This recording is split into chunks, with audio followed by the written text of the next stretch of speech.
Welcome to the Partnership Path in Real Life podcast, where you'll discover how partner management theories drive real-world success. Learn from the experiences of your peers, gain practical advice to overcome challenges, and acquire the skills to become a top-performing channel professional. Join our community by subscribing now and elevate your partner management career. Well, hello, everybody. Welcome to another episode of the Partnership Path in Real Life. And Julian, I am so excited to have you on the show with us. I really appreciate you taking the time to join us today. But before we get going, let me give you a chance to introduce yourself to our listeners. Tell us a little bit about who you are, what you do, and how long you've been working with partners. Yeah. Hi, John. Really good to meet you. As you say, my name is Julian. I work for a company called Infor, and I'm responsible for looking after 21 actual channel partners in the UK.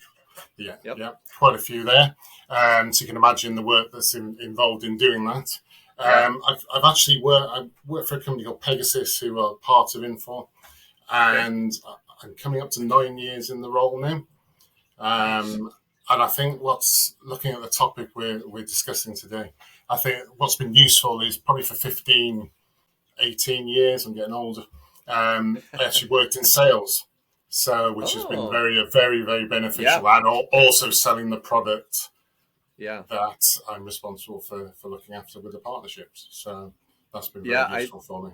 Super good point, Julian. I think having a sales background when you come into this role makes you that much more effective, right? Because you kind of understand a little bit better the people you're trying to coach and help in the partners get their job done. Most definitely. Yeah. Well, listen, so today we wanted to talk about organic growth. Tony and I just did this episode on driving partnership organic growth.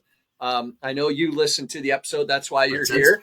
So tell me, what resonated for you in that episode, or what kind of stood out for you as kind of helpful or things you'd want to pass on? There was a number of things, to be honest, but the first one is really taking it back to the beginning in terms of, as my role as a channel partner manager, the end goal is to grow my business. In terms of software license sales, it is to grow that year on year. And also there's pressure on me to do that. When I first started as a channel partner, and it's very different from being a salesperson. And I don't think you realise that when you go into the role. When I'm a salesperson, I was good at that, so I'll be good at this. It's quite a big learning curve to become a partner manager. So I went in, thought 20 odd partners. I'll go and introduce myself and go, I need to grow. Go and sell that. Yeah. And of course, what you hear is, oh yes, we'll do that. We want to impress you. We'll promise you that. And what you tend to do, because I haven't analysed anything. I haven't built relationships. I don't know their business. I don't know anything about them. Literally day one, I've gone and said, sell this. And they've gone, okay. And that's it. Right. And probably for 2 years, I probably did that. Yeah. And it didn't get great results. Yeah. Because shocking. You believe them. You fall for their talk going, yeah, we'll grow that. We can sell that. We're really good at that. We've got all the resources we need. And then they don't. Yeah. And then you've got a problem. So I think the key thing was to understand the partner that you're working with and build that partnership, in fairness, through the whole process. And get to know those people, get to know the companies. Are they capable of growth? There's no point wasting time if they're really not capable. Do they have the appetite for growth?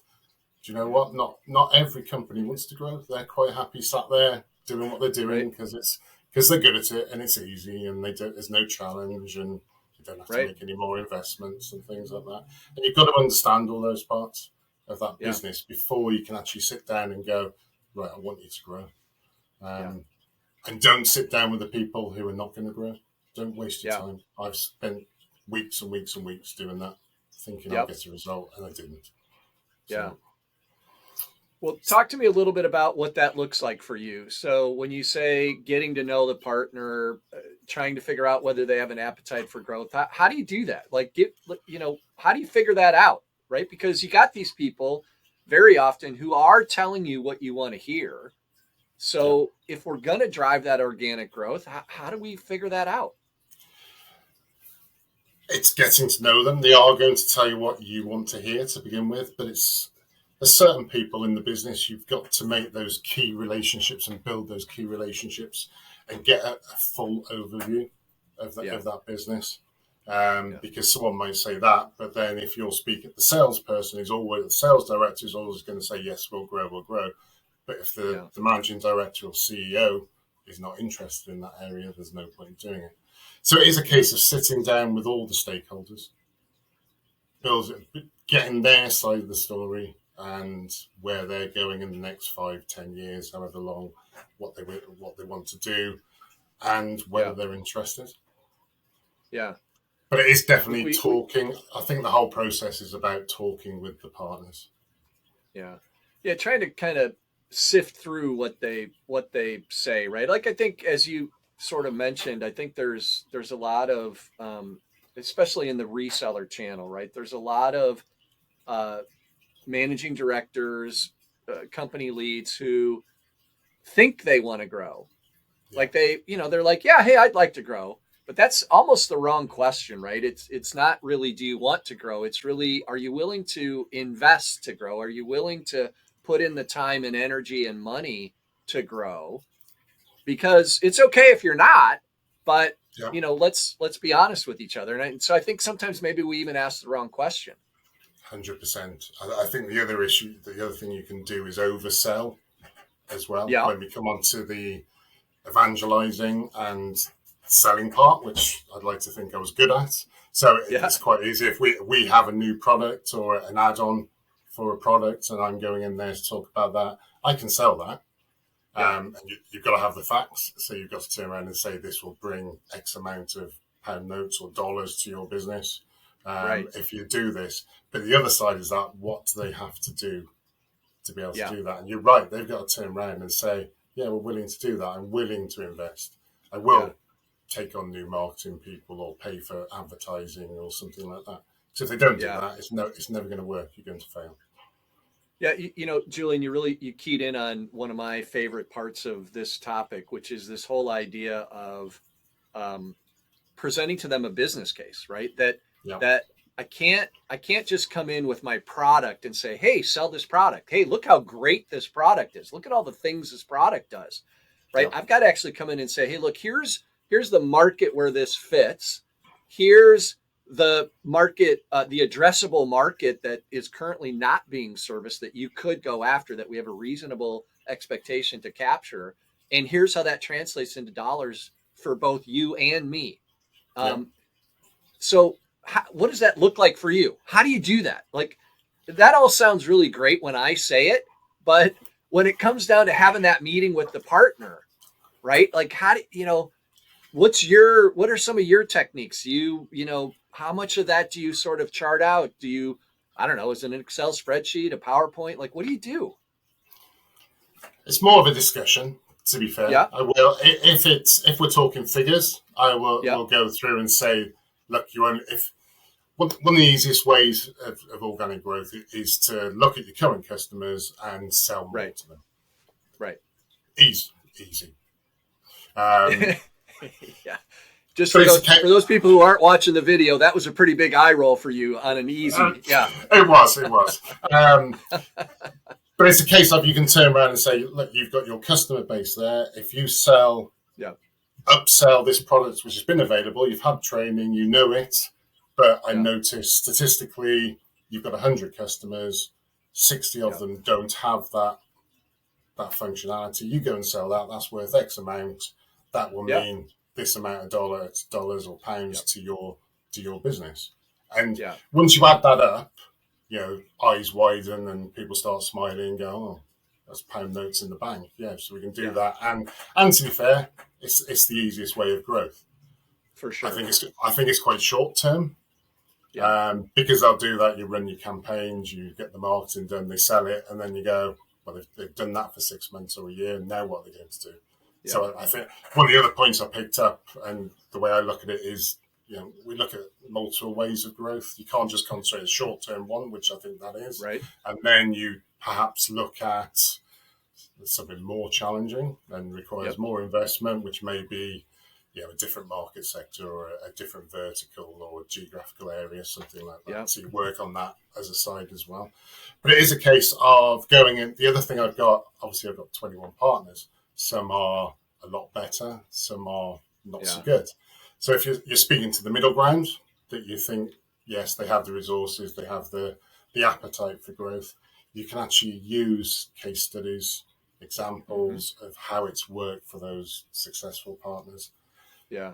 And there's a bit of competition because they'll know who those partners are. And there's a bit of competition between them. And they go, well, if they can do it, we can do it. And I tend to use that leverage quite a lot, to be fair. Yeah, I've got you raise a question for me. I'm curious what your experience is, especially given the size of the portfolio that you have. When we talk about those more difficult growth styles, right? To go into a new market, a new geography, a new industry, whatever it is, it strikes me that I can as Infor, you can bring a set of data to the table potentially that says, hey, look, here's what we think the market looks like. Here's what we think is available out there. It's not something you are necessarily familiar with, Mr. Partner, but here's what our research shows. It strikes me that one of the tests that might inform us whether the partner is willing to put in the effort to grow is whether they go do their own research to validate whether what you've brought to the table is accurate or not, right? Yes.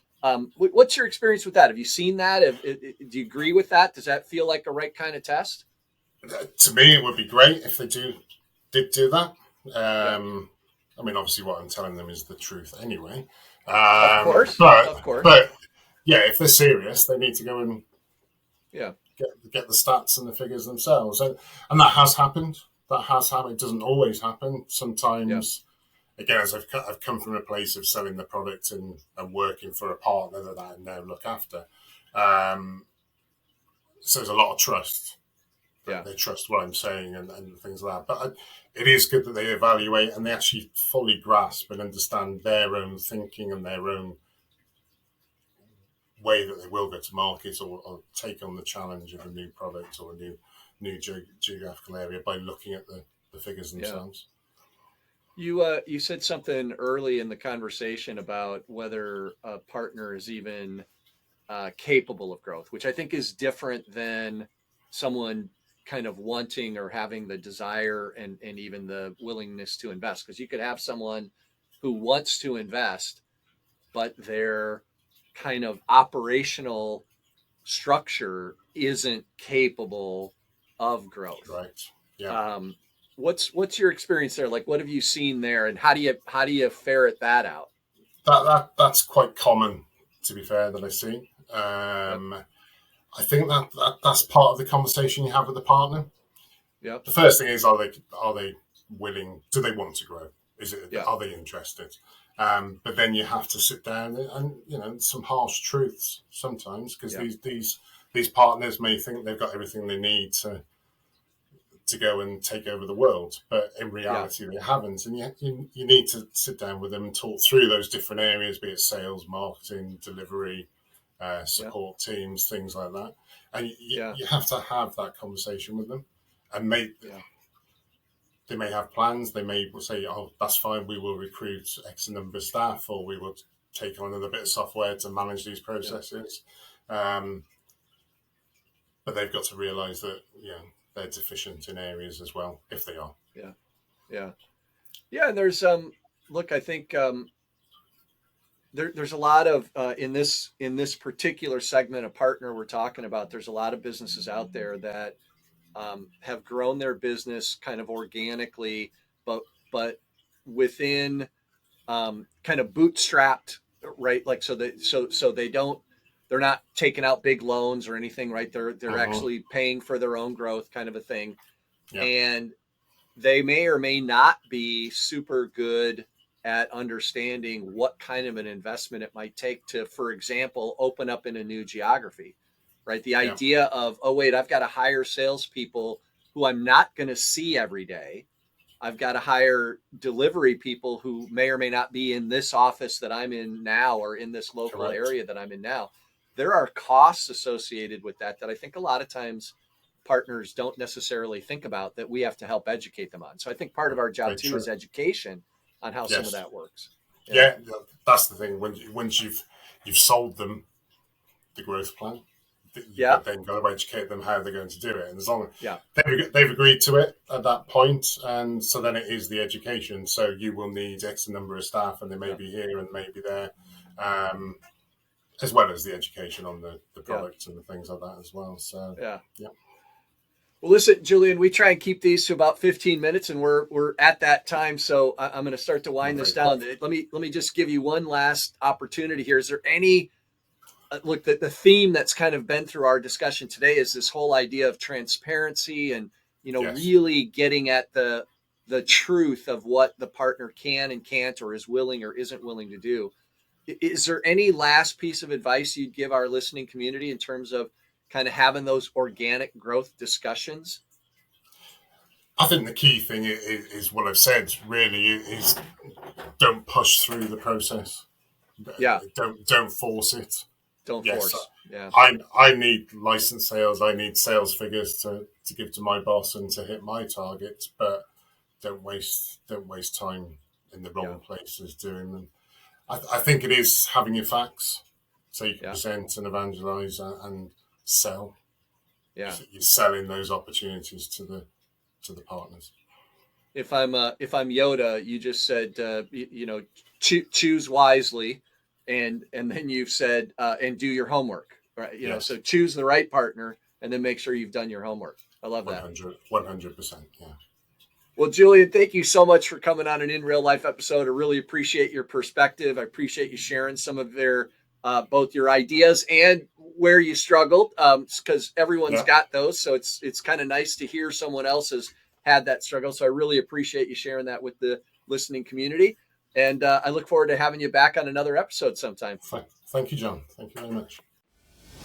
Thank you for joining us today. Remember, the real world tests theories and creates leaders. Don't stop here. Subscribe, learn, and grow with us to make every experience count. Until our next real life story.